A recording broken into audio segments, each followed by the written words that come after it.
Warning. This story includes materials that are classified your ears only due to disturbing content. Other times we are quite silly and really just a hoot. Unless you are cleared for graphic depictions of sex, violence, or dirty words, this never happened. We were never here. It should go without saying that this is not intended for kids, but we're still saying it for their sake and for yours. We don't always play nice. You've been warned. You've been sent here to locate the hostile personality. Manifestation of the subject's repressed urges. We use a special property of the fissure beneath Blue City, called the Lacuna, to erase these urges, and... You deserved it. Everyone is briefed before our mission. Let's say, hypothetically, you had orders to do something you think is incredibly dangerous and stupid. But you forgot most of it. Static. That's about all we know. You sound lost, Agent. Strange events, meetings with specific personalities, and the like are referred to as escalations. Yes, it's bad. Like a chess game. Static is bad. That's what static is. Unfortunately, we're not sure what the pieces do or how to play in any meaningful capacity. Badness. Things can get out of hand fast. I will make your life intolerably painful. The conflict. Some kind of ongoing war. Blue City is beautiful, Embedded spies. in the way noir films and dusty cathedrals are beautiful. A series of Even bombings. the most colorful things are drab and pasty. It stays that way. The sky above, Passers-by are dressed formally in styles decades behind the times. Citizens avoid talking about the Spider-Man. even the cutting edge of fashion here comprises old suits and dresses that Once they're on you, there's no shaking them. haven't been seen since 1985. Either you dispatch of the HP or you eject before you end up dead.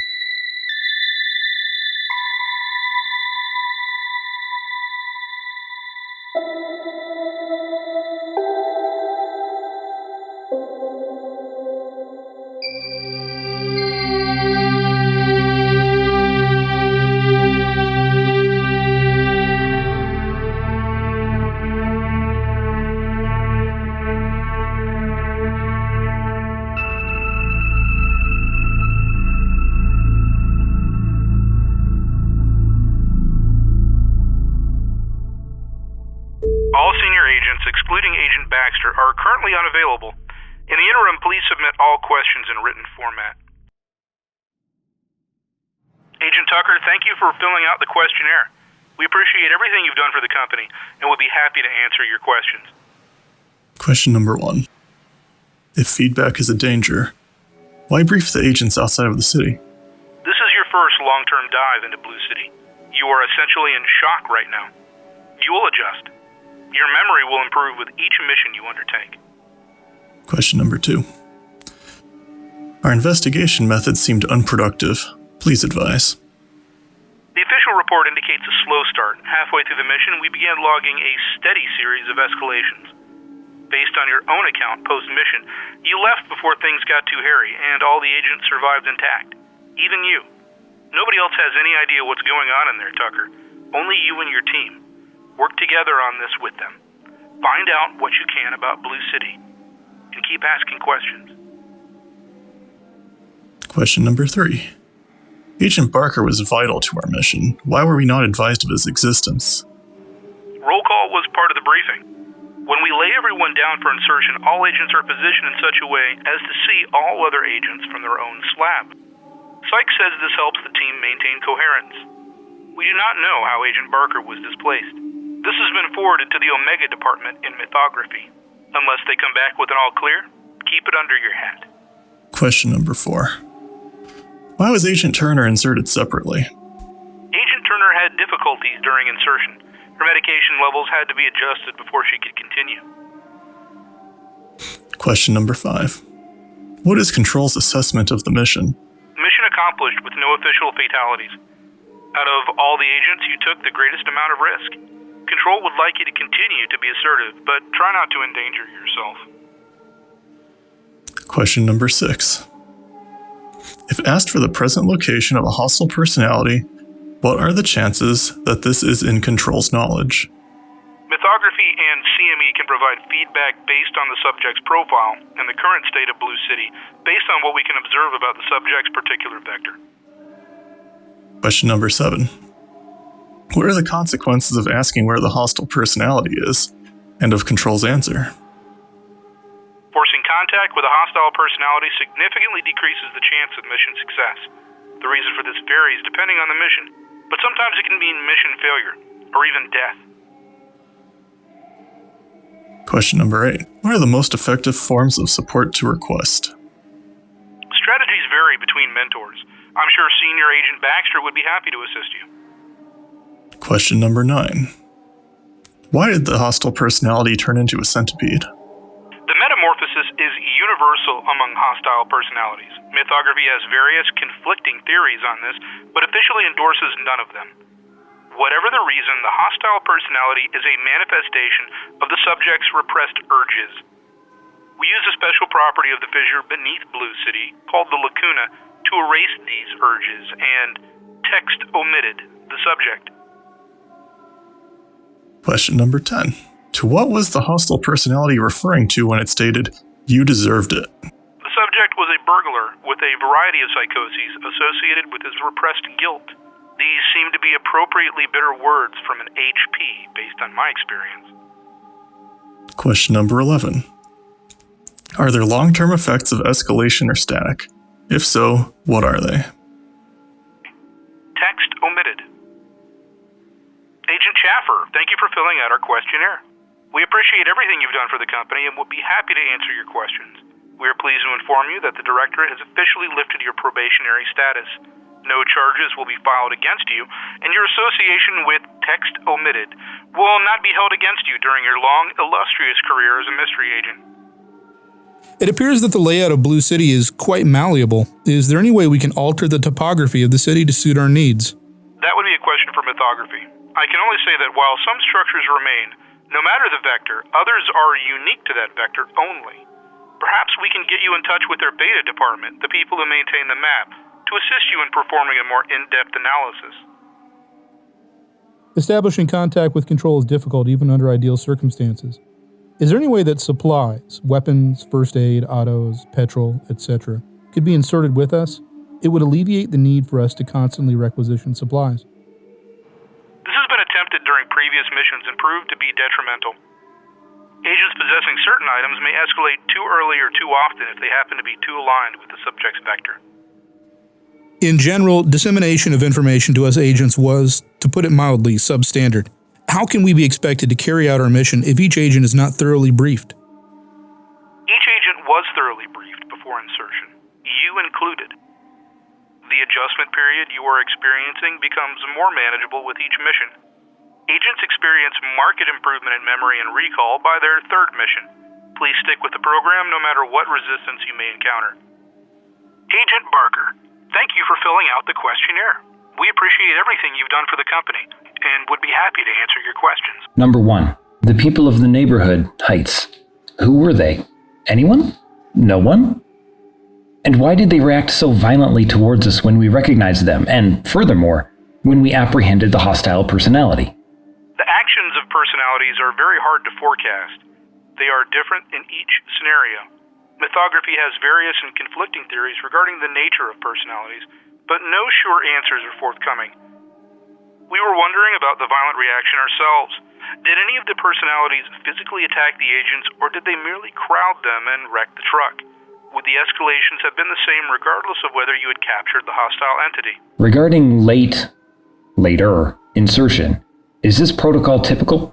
Either way, does it come with risks or side effects? And were they what I was suffering when I came to? This information has been relayed to Delta and is currently classified. Do not speak of this until we get our story together, Agent. We wouldn't want to sound inconsistent.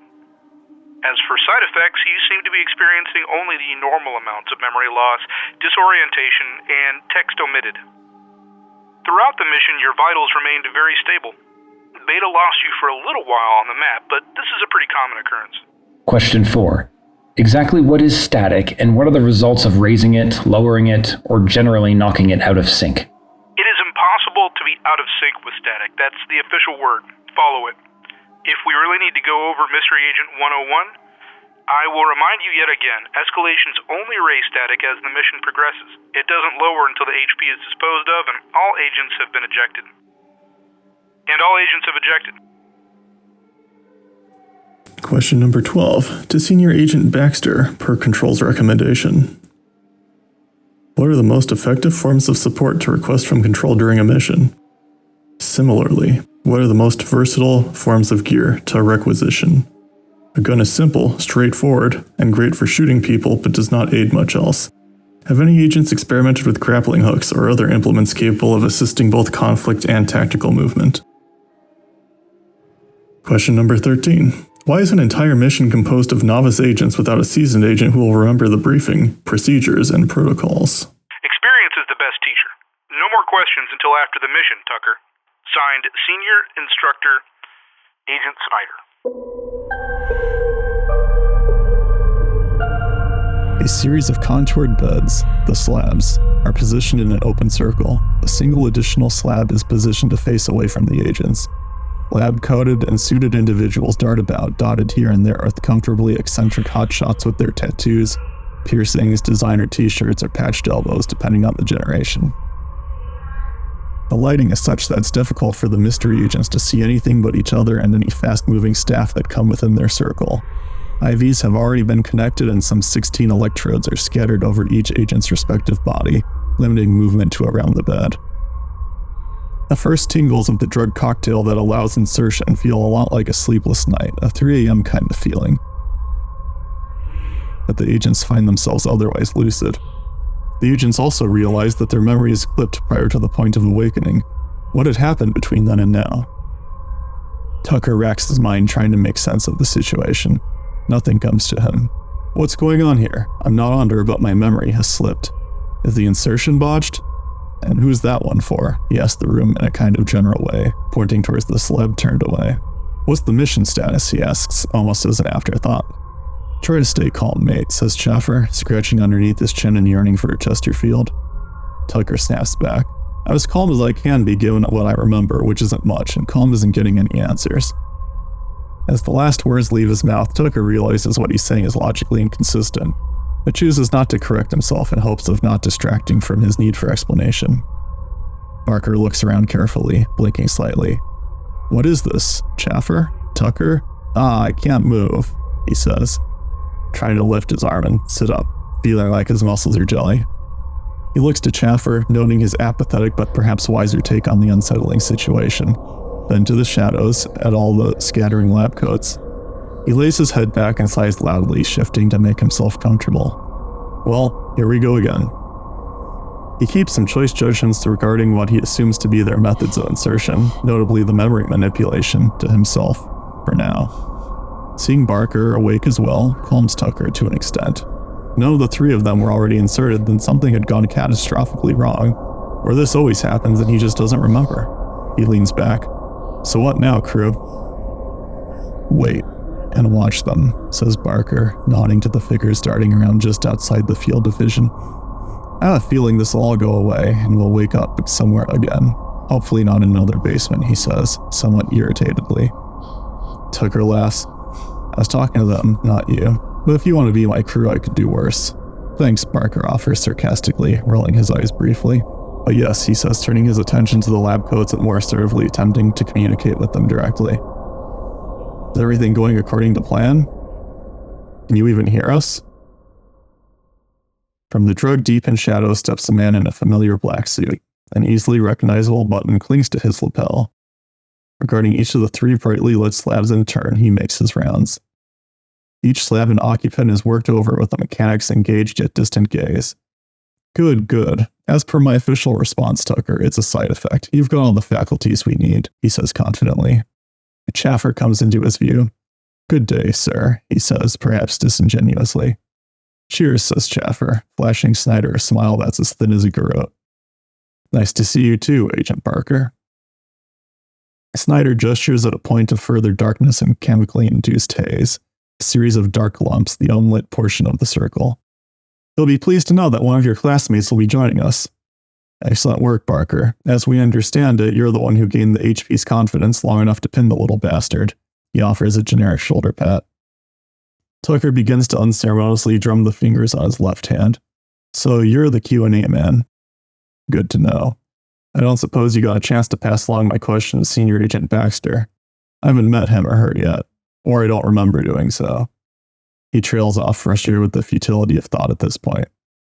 Is this roll call, or would pass this for an icebreaker? Snyder's eyes narrow briefly before he warms again. His attention shifts back to Tucker. Neither, Agent Tucker. My hope is that this will be the last time I have to personally oversee your insertion. As for your question, you're not the first agent to think of this. It's best if you acquire equipment as needed in mission. Logic and utility are relative terms in Blue City. Weapons tend to be the most immediate need in any situation. Suppose a grappling hook or other means of egress might help if that's your strategy. Personally, I prefer a gun, he says, patting one side of his jacket. Roll call was done during your briefing. At your current level of psychic proficiency, it's doubtful you remember much. Even now, there's a risk of feedback should I brief you again. We do not foresee any more surprise insertions, so you should meet everyone in the waiting room. If that's all, agents, I believe it's sleepy time. Tucker nods lethargically. A hook in the back could still ruin a day or two, but if that's all, I imagine I'll see you on the other end. We'll get this one just like we got the last one. Tucker tries to relax, but he's still bothered by the seeming pointlessness of this little powwow. Chemically induced sleepiness weighs on the agent's eyelids. Those who are not already laying down begin losing muscle control, their speech slurring, tongues lolling about as they begin to drool on themselves. Snyder says, awkward, I know. But without the drugs, you might experience somnambulism mid-scenario. Sleepwalking. He steps back into the darkness to continue observing out of view. Tucker becomes confused as he can no longer remember what it was that had been bothering him. No sooner had the confusion begun to set in than he simply lays back, unthinking, waiting for the next moment, and allowing his consciousness to go where it would. Technicians help adjust the agents on their respective slabs. A set of buckle straps are worked over each limb, 2 more covering their hips and chest respectively.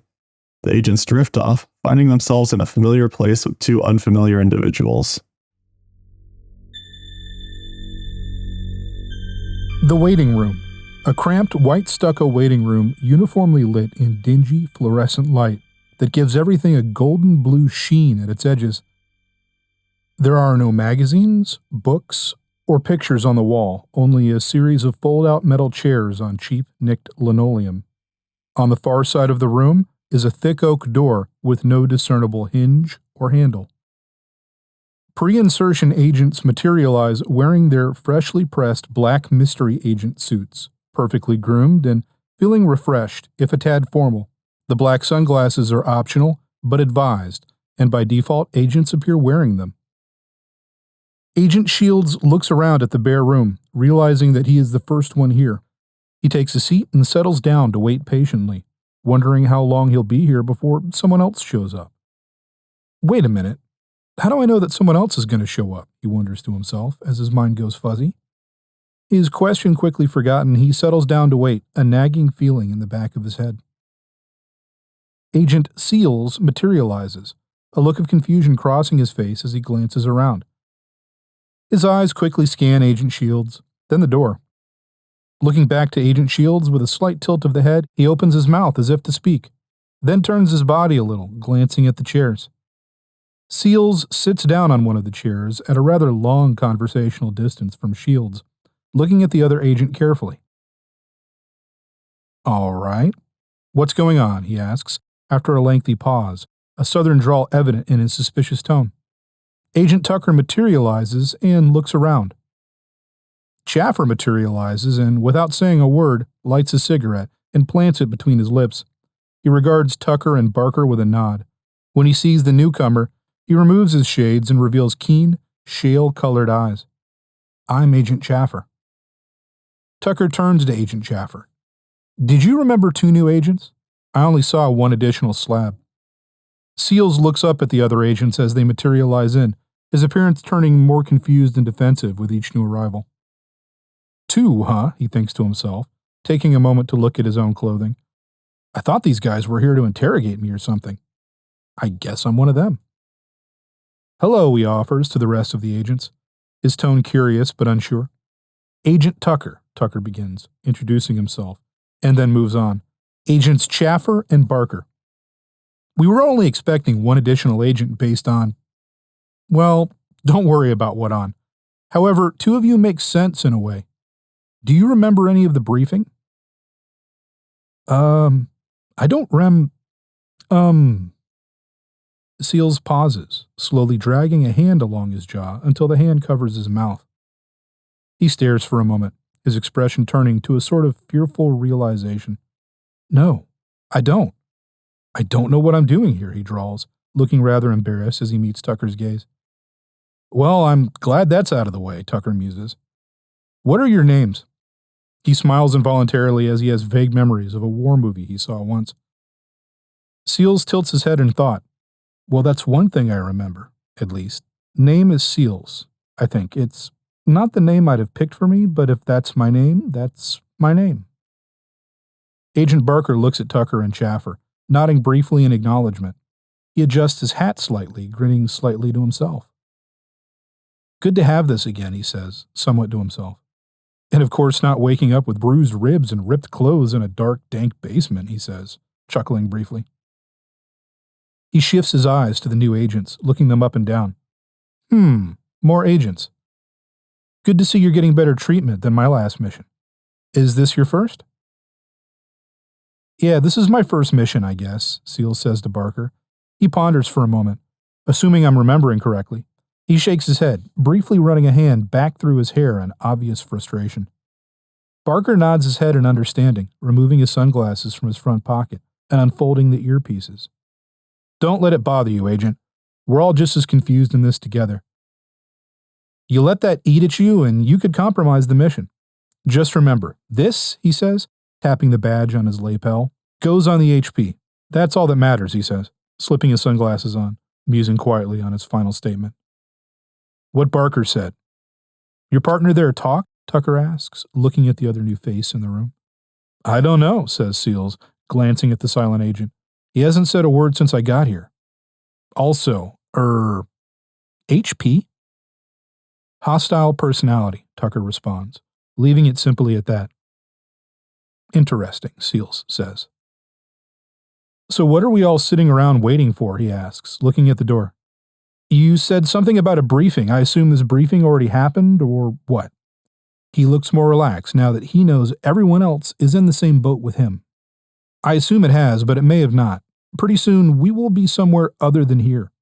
That is what we are waiting for, Tucker explains. Though I don't remember it taking this long. Seals gets up from his seat and walks over to the door, moving to open it. He has a funny feeling that it may be a bad idea, and hesitates in case one of the other agents confirms that it's a bad idea. Shields says, I'm Agent Shields, by the way. Sorry about the slow response. I'm still trying to acclimate. This is also my first mission, at least as far as I know. Shields lights a cigarette and takes a long drag. Unfiltered? That seems wrong somehow. Not that anything about this situation feels right. Seals digs at the edges of the door with fingertips, furtive pushes, and clever manipulations, but it will not budge. The threshold is sealed, providing little to no leverage. Without something like a crowbar, there is no way of knowing whether this is simply a well-made door, or no door at all. There's no alarm bells and no clue as to what's on the other side. The air around them moves softly. There's a loamy smell, like freshly upturned soil. The ambient light around the agents extends from the walls, ceiling and floor, consuming the group in all-pervading white. It's like staring into the sun while wearing a spectacularly efficient pair of shades. Insertion complete. Mission to Bad Medicine. Subject Hermietta Stahl, age 40. Status incarcerated. Released to the company for text omitted. Crime, first-degree murder, 2 counts manslaughter, poisoning. Occupation, pharmacy technician. Agent Seals, subject likes flowers. Agent Shields, subject preferred to target ex-lovers and strangers. Agents Barker, Chaffer, and Tucker. Control will have additional mission parameters. Please escalate until you are contacted. Agent Tucker, Senior Instructor Snyder has granted you temporary deep blue clearance. This is temporary only and will be revoked upon ejection. Blue City is beautiful in the way noir films and dusty cathedrals are beautiful. Even the most colorful things are drab and pasty. The sky above a pale blue dotted with wispy, indistinct clouds. Passersby are dressed formally in styles decades behind the times. Even the cutting edge of fashion here comprises old suits and dresses that haven't been seen since 1985. The city seems relatively empty and conspicuously lacking in advertisements. There are maybe a dozen people in sight, most of whom travel on foot. A few cars drift lazily by, old sedans in brown, ivory, and white. A single far-off bird circles overhead. Shields looks around, trying to get a feel for the place. Everything seems off somehow, as if he knows the way things are supposed to be, and this isn't it. So, does anyone know anything about this HP we're supposed to be going after? Seals starts a bit at his fingers, which were pressing hard around the hinges of the door, suddenly break through air? He takes a few steps back, glancing at the other agents briefly, then pausing to process what just happened. I take it this is normal? He asks, eyebrows raised. Insertion is complete, yes, says Barker, turning his attention to the new surroundings. He tugs the brim of his hat and looks around, hand in pockets, trying to note any buildings or people that seem out of the ordinary. No, he says, seeming to answer Shields, but still looking around. But it'll come, I'm sure. I admit to not being too experienced in the stage immediately after insertion. Agent Tucker, he says, looking to him expectantly. Tucker looks around and recognizing the streets, slowly turns, stepping backwards and stretching his arms.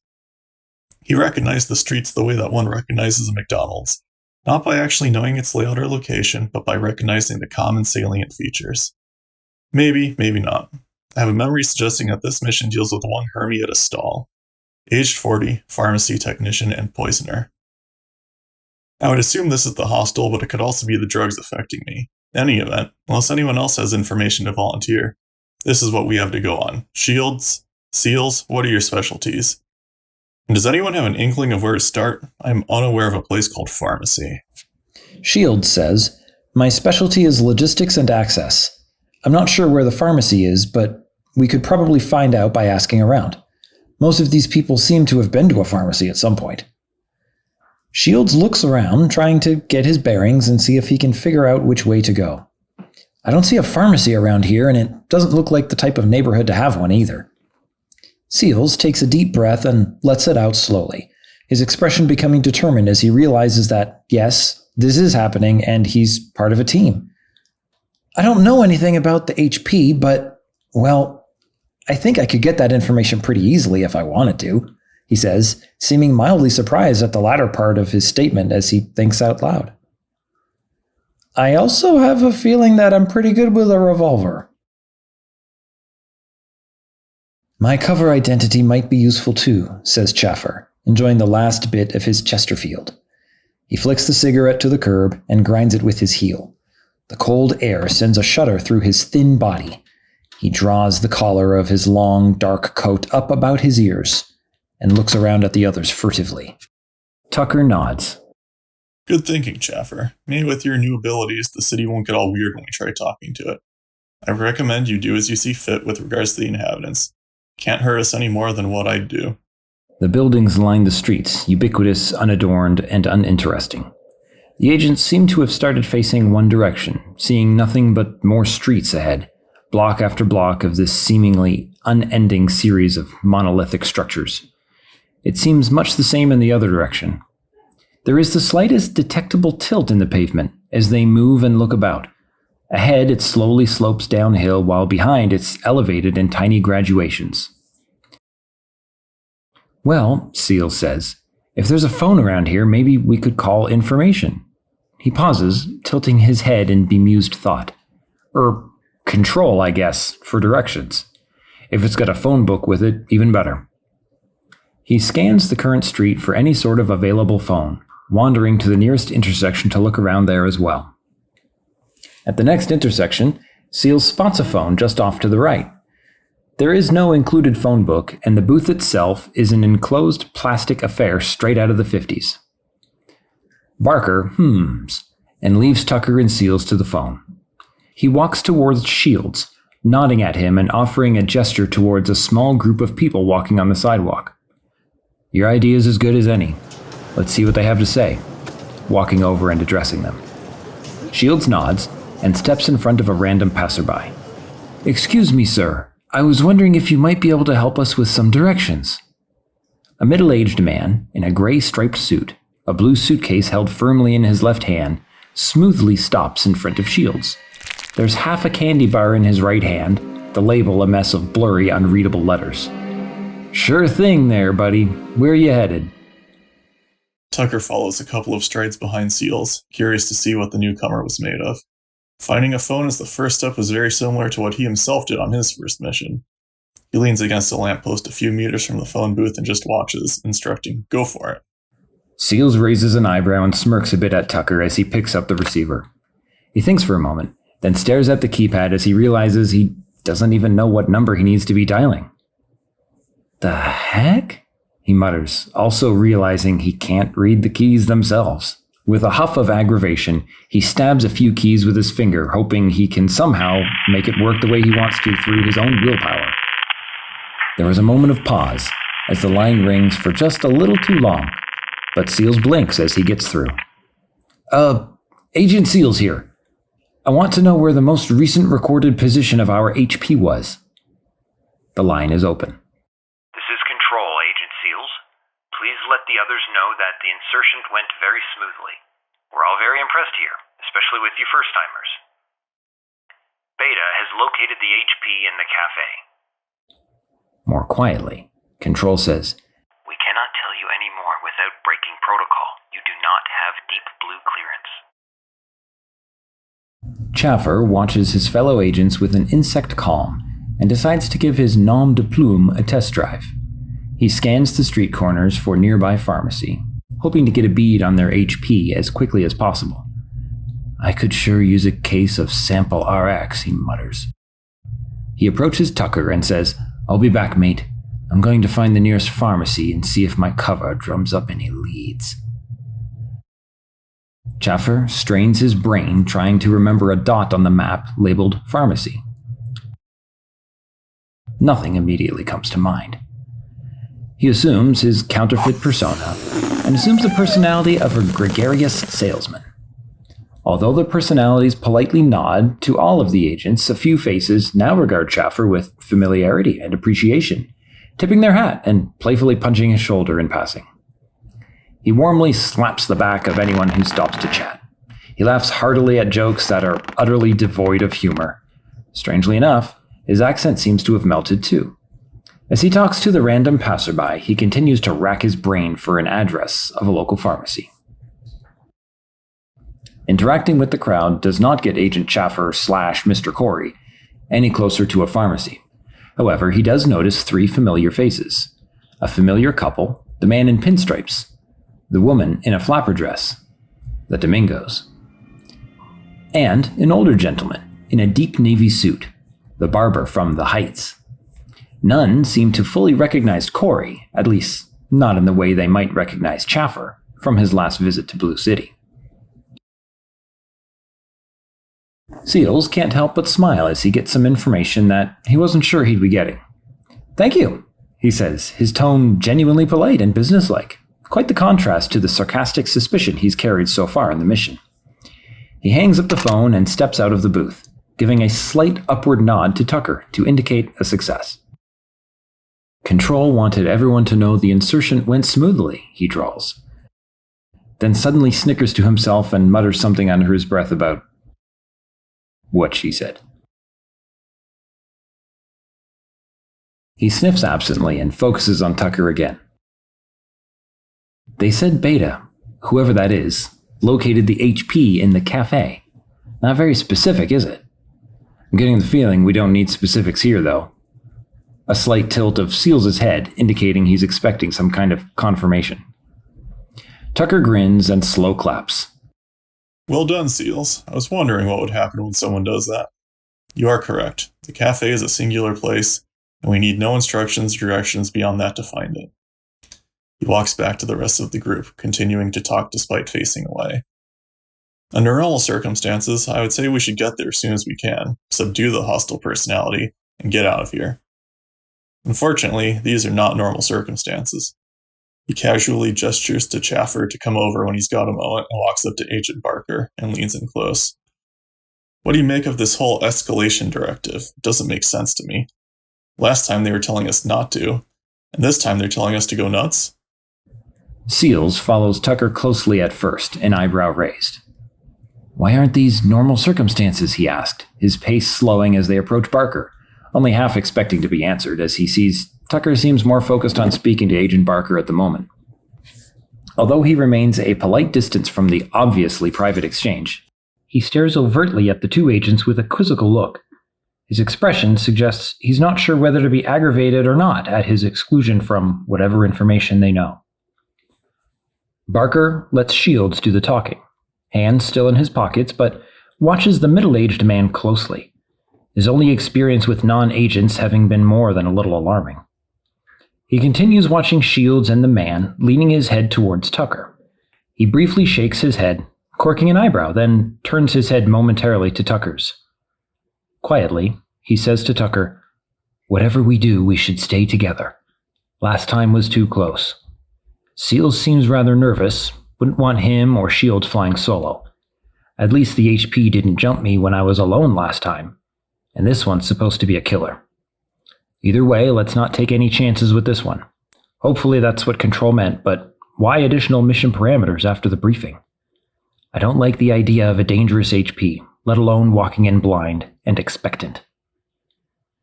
He either ignores or doesn't notice Seals, continuing to keep an eye on Shields and the pedestrian. He twists the ball of his foot into the sidewalk, seeming uneasy. Agent Tucker continues to converse with Barker in a hushed tone. I agree, we should stick together, and we should keep an eye on the rookies. But what do you mean we shouldn't take any chances? Control's pretty clear that we should escalate, and escalation will result in additional instructions. I don't like the idea of a dangerous HP either, or walking in blind and expectant, but I fail to see how that bears on the current situation. Barker shakes his head briefly again at Tucker, replying, I mean with the rookies specifically. If that means we have to carry them, fine. I meant that Seals worries me, and Shields seems quiet so far. Of course, Control sent us in here with 5 for a reason. Perhaps we'll need them. Barker sighs, shrugging his shoulders a bit. I just don't like it. We'll have to take it as it comes. Anyway, let me know if you get anything with Seals. Maybe check on Chaffer. I don't want to weird the others out with us talking for too long. I'll stay with Shields for a few. Tucker says something short. That still says nothing about escalating. Nods and finds another lamppost to lean against, waiting for Chaffer. Seals walks up to Tucker, officially annoyed now. So, what's going on? He asks, his annoyance obvious. We are all on the same team, right? What are you telling him that you can't tell us? He asks, jabbing a thumb toward Barker. Tucker meets Seals' gaze. Let's say, hypothetically, you had orders to do something you think is incredibly dangerous and stupid. Now let's say that there are a couple of new guys who don't even know what the thing is, much less how dangerous and stupid it is. Further, this thing is dangerous to everyone, not just one person. You tell the new guys all about it? Really want to find out? Go ahead and throw that truck over there. To the man with the blue suitcase, Shields says, Well, sir, my wife is sick, and I was supposed to pick up some medicine for her. Now I know the pharmacist who works at the pharmacy that I'm supposed to get it from, and I talked to them earlier today, but it seems that in my distress I forgot to ask Hermietta Stahl where the pharmacy is. I don't suppose you could give me direction, or, failing, if you might happen to know Hermietta's address, so I could pick it up in case I get to the pharmacy too late. Shields smiles and tries to look distressed, something not too hard under the circumstances. The man nods along as Shields tells him his story. Well, sir, if you'd ask someone else, he'd probably be better served. I'm new here, you see. I didn't read any signs saying pharmacy, which is how things seem to work in this town. I wouldn't even know where to start looking. Aside from up, you know. Signs. The man adjusts his tie, eyeing Shields with suspicion. You and your wife live around here? We're new to the area as well, just came to the city a week ago and haven't got my bearings yet. Shields replies smoothly. Well, thanks anyway. Have a good day, pal. It's my finest day, replies the man matter-of-factly. Candy bar? The suitcase opens, revealing some 100-odd chocolate bars in glossy red wrappers.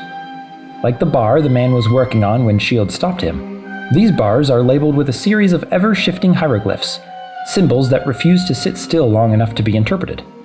The man waddles behind Shields with the open suitcase splayed. Perhaps one of you would be interested in sampling a candy bar. Chaffer embraces his cover personality to the point of becoming him. Giles Corey, the charismatic extrovert, takes over where Chaffer left off. He finds that he has 3 choices for interaction. Engage the Domingos, Javier luxurious and almost wolf-like in his pinstripe suit, Cassandra excitable and engaging as she shares the world with her husband.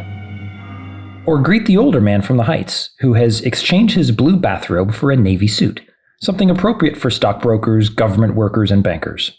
Or seek comradeship with the candy bar salesman in his gray suit, breaking off from the agents and turning away, an obvious slump in his shoulders.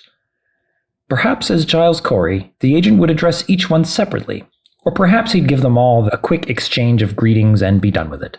Mr. Corey, Chaffer, approaches the gentleman in pinstripes and says, "Hiya! Long time no see!" He clutches the man's hand and flashes him a vulpine grin. "I haven't seen you since that sales convention a few years ago. Corey, Giles Corey. I never forget a face." His eyes shift to Mrs. Domingo and he says, "And this lovely lady must be Mrs. Domingo." Tucker continues to converse with Seals. Right now, I think we're going to ignore the additional information. As soon as Chaffer finishes his nosing around the city, we'll proceed straight to the cafe. If we locate the HP, we'll ask Control for guidance on how to proceed, or at least permission to engage. If you engage too soon, it's bad. How soon is too soon? We don't know. Hence the call. Unless I'm overlooking something obvious, that should be as much of a plan as we need at the moment. Oh, and one more thing. You never call from the same place twice. Why is it bad if... Seals cuts himself off with a look of aggravation, glancing at the activities of the other agents. Never mind. I guess me bothering you for info isn't going to move this mission along any quicker. As an afterthought, he quirks an eyebrow as he glances at the truck Tucker mentioned. The look in his eyes is not one of intent, but extreme curiosity. Tucker changes shoulders with which to lean against the lamppost and brushes his suit off idly. Static. That's about all we know. Don't suppose you could tell me what static is, Seal says, moving his attention from the truck to Tucker. In this world, it sounds like it's bad. Yes, it's bad, Tucker explains. Static is bad. That's what static is. Badness. Seals stares. That's all you know about it? Or is this one of those things I shouldn't know because I'm a rookie? Tucker smiles thinly. That's all we know. We have theories and observations, none of which is reliable. And for all we know better on the outside. The field isn't the place for lengthy explanations of information that's largely academic. The aggravation leaves Seals' face and he nods a bit. Yeah, good point. Kind of being an ass, aren't I? Sorry about that, but I have a feeling you understand. Seals relaxes, content, for the moment, to watch the other agents work. Mr. Corey's eyes stroll from pedestrian to pedestrian, taking the measure of each person. They return to the Domingos and the predatory grin returns to Corey's face. So, please tell me what the two of you socialites have been up to since I saw you last. Javier takes the lead as usual. A pleasure, sir. Forgive me, I don't quite remember where we saw you last. Though you're as familiar as any citizen would be, I have not been in attendance to any sort of meeting as of late. Did we see you at the kinetoscope? Cassandra steps around Javier. Irrelevant husband. Surely he hadn't heard of the robbery or he'd have given us his sympathies already. Mr. Corey, our house was absolutely ransacked. Somebody loaded up our valuables in an old box truck and made it halfway out of the neighborhood.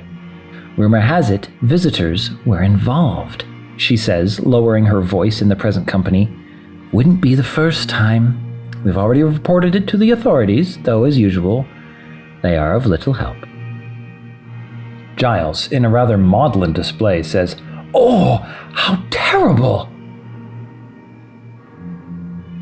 He removes his hat and shakes his head. "I am sorry to admit that this is the first time I heard of your ordeal.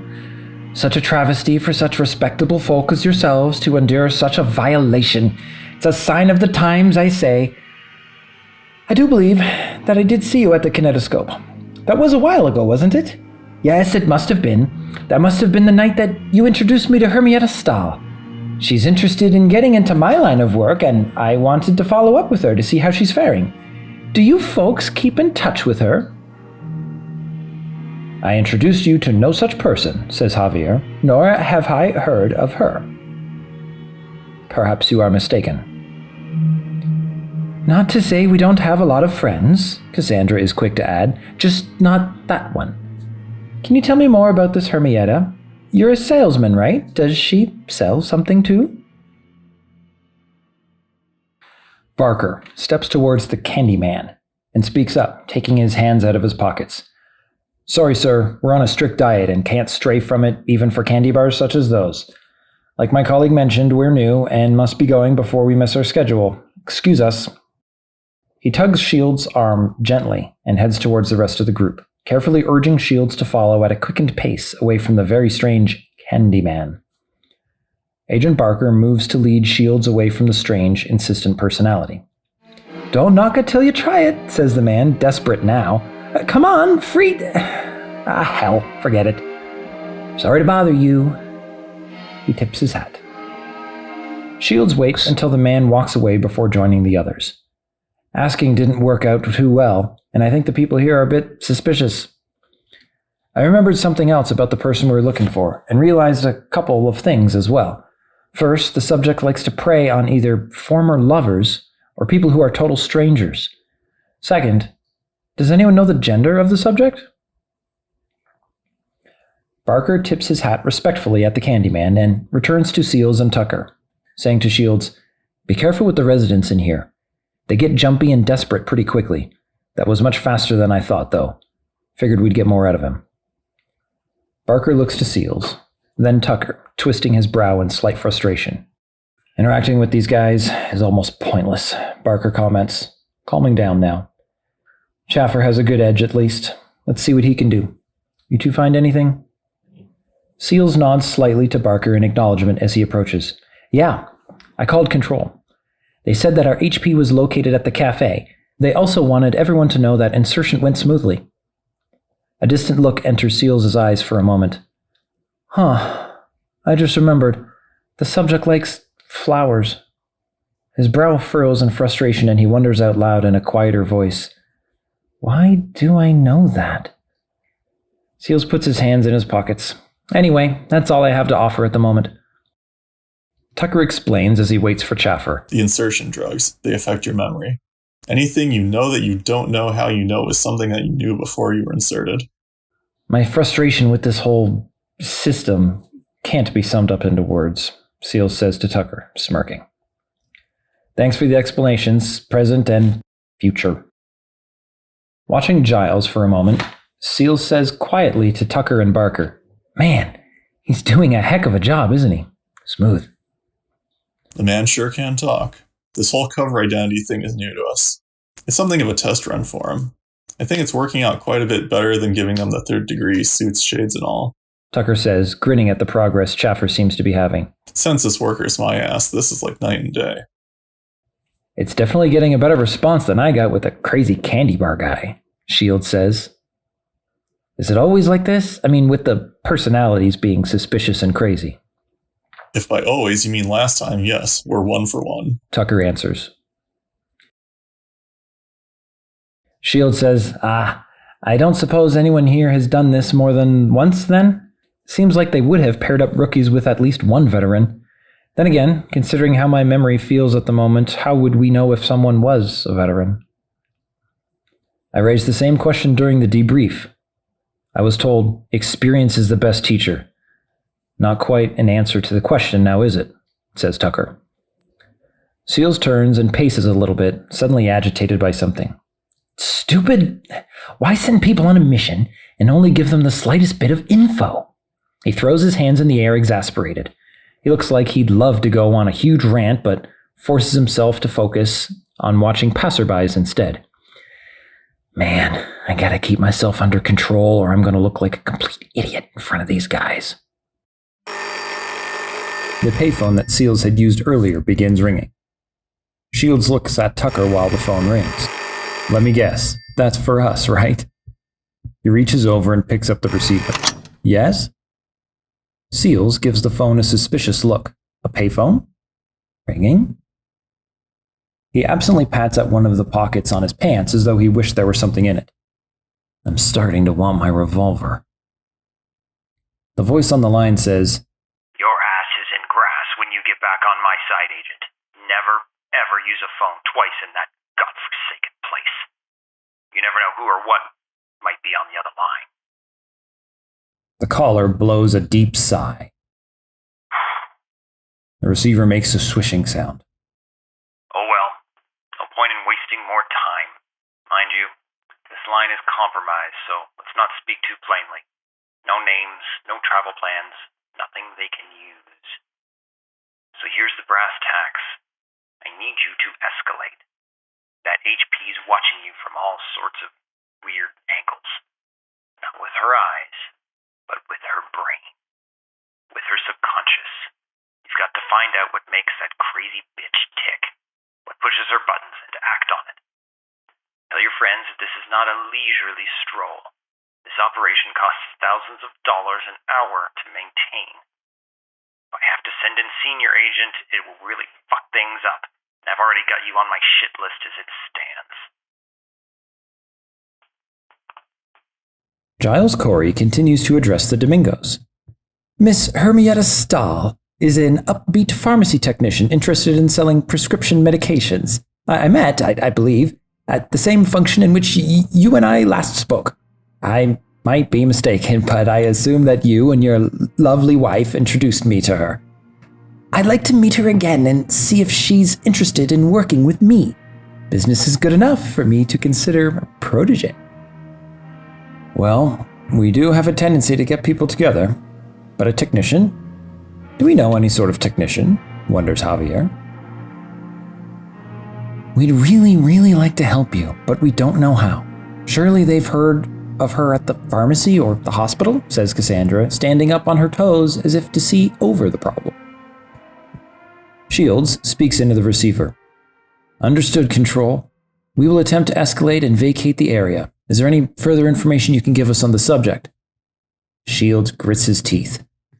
They send us out with next to nothing and expect immediate results. God, I hate the brass. Seals furrows his brow a bit, leaning towards Tucker and Barker. Doesn't look like Shields likes what he's hearing. And escalate? I think we need to arm ourselves as soon as possible.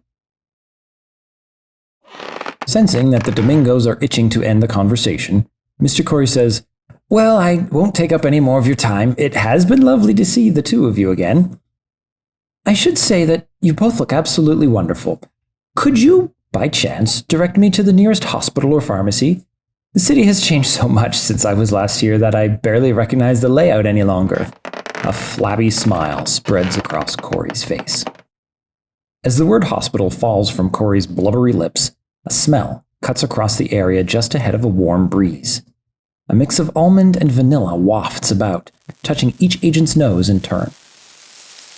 Barker feels a slight tinge as something cold and metal shifts inside his jacket. Cassandra says, That's not where we get our... Javier shushes his wife. I'm sorry, friend, we've had no use for either facility. Should you wish to be entertained, on the other hand, we might be able to point a few places out for you. Cassandra winks provocatively. Come by our home in the Heights sometime, Mr. Corey. We could at least direct you there, for cocktails and other things. Maybe you could bring something of your own,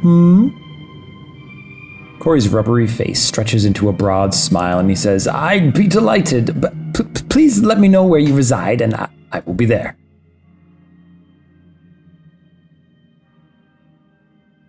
The directions are given in dreamlike terms. explained in such a way that Corey/Chaffer could easily get there, though if pressed he could not give a road-to-road description of where he's headed.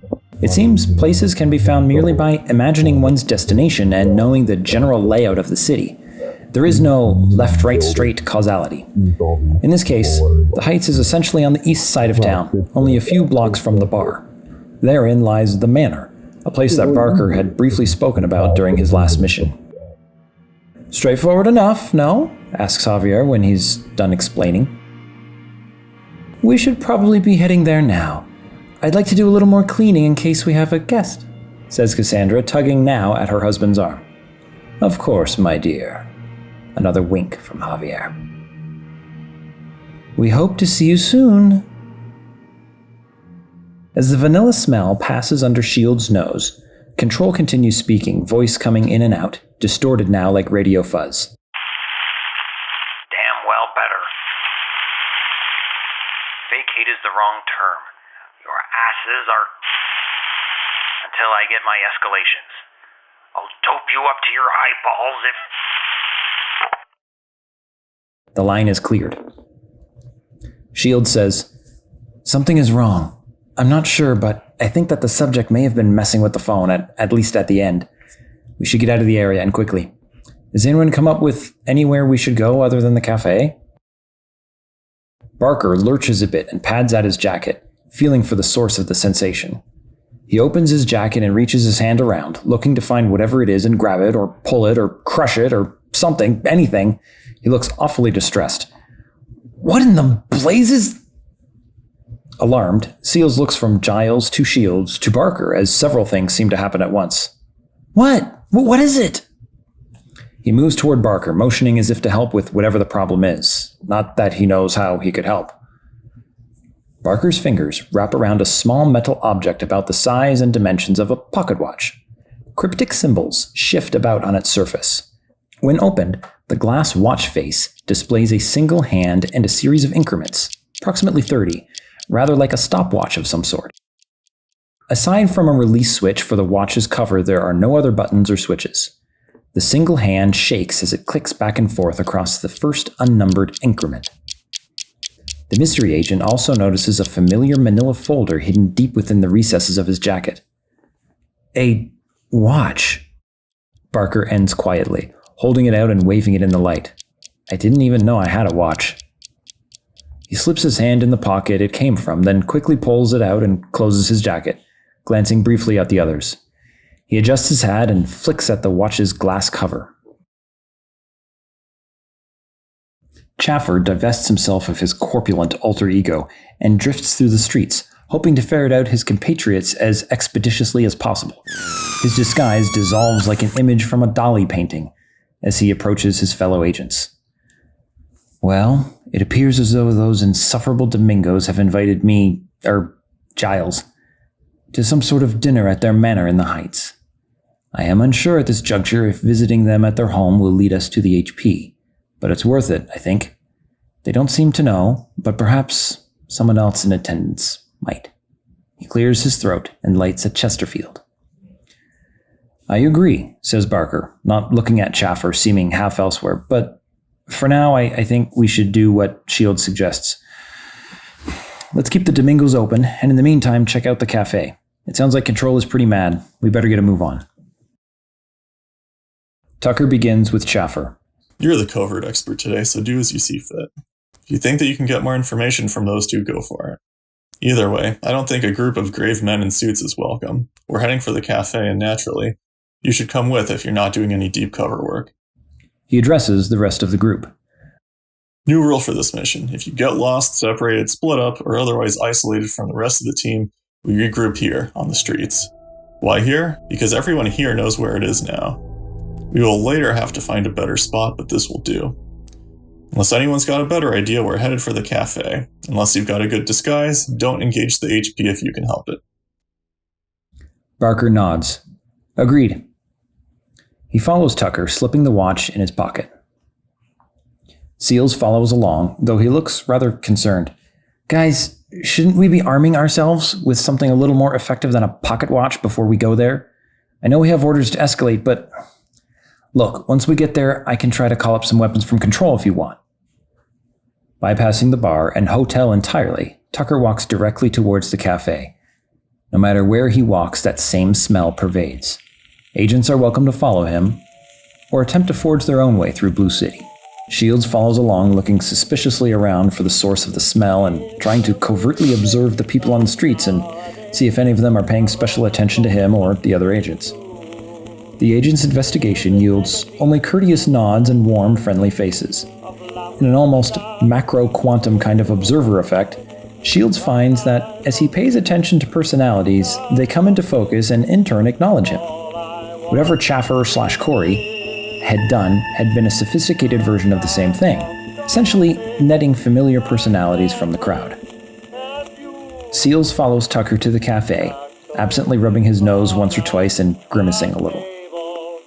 Chaffer says, "I shall head to the Delgado estate and see what I can discover there. I will head to the cafe after. If I don't locate you there, I will return to the streets."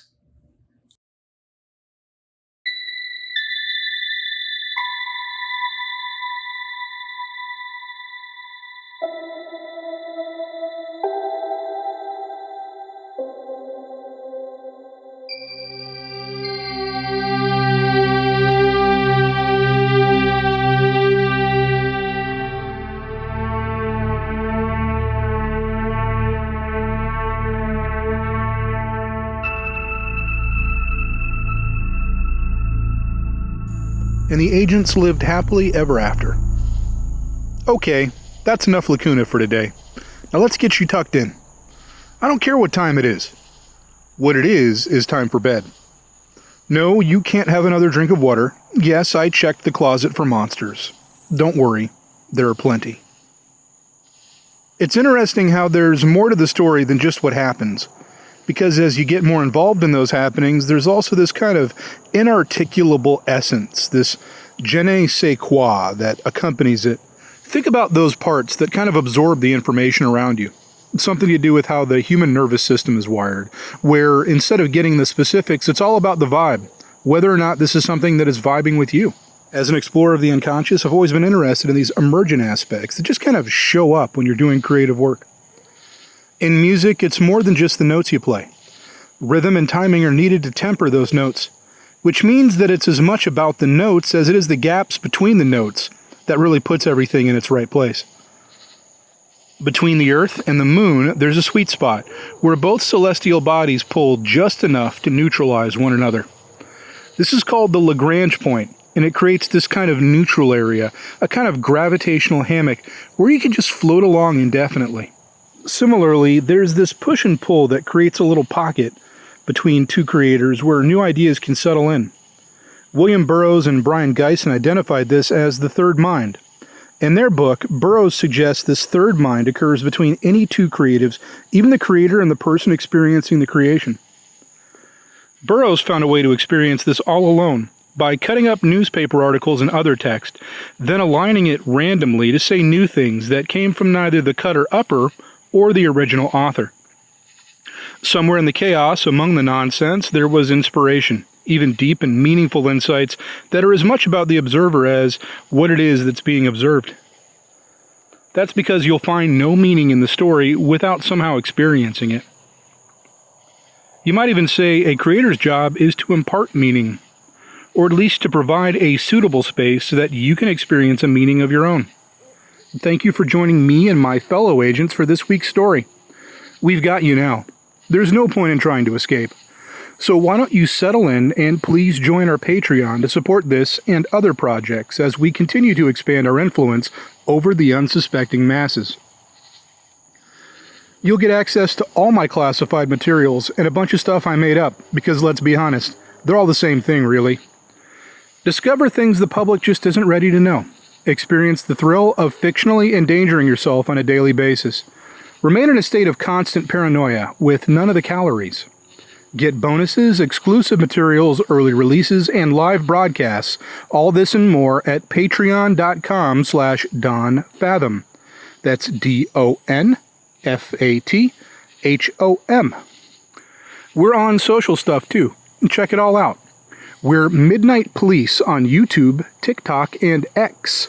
We're on Threads too, though we're not really sure what it does yet. On Facebook and Instagram, we are The Midnight Police. That is The Midnight Police. Get it right. You've been warned. This week's episode was written by myself, Don Fathom, Matt Kimmel, Ian Bloom, and entities working under the pseudonyms Agent Chaffer, aka Older Cloud, Agent Seals, and Agent Shields.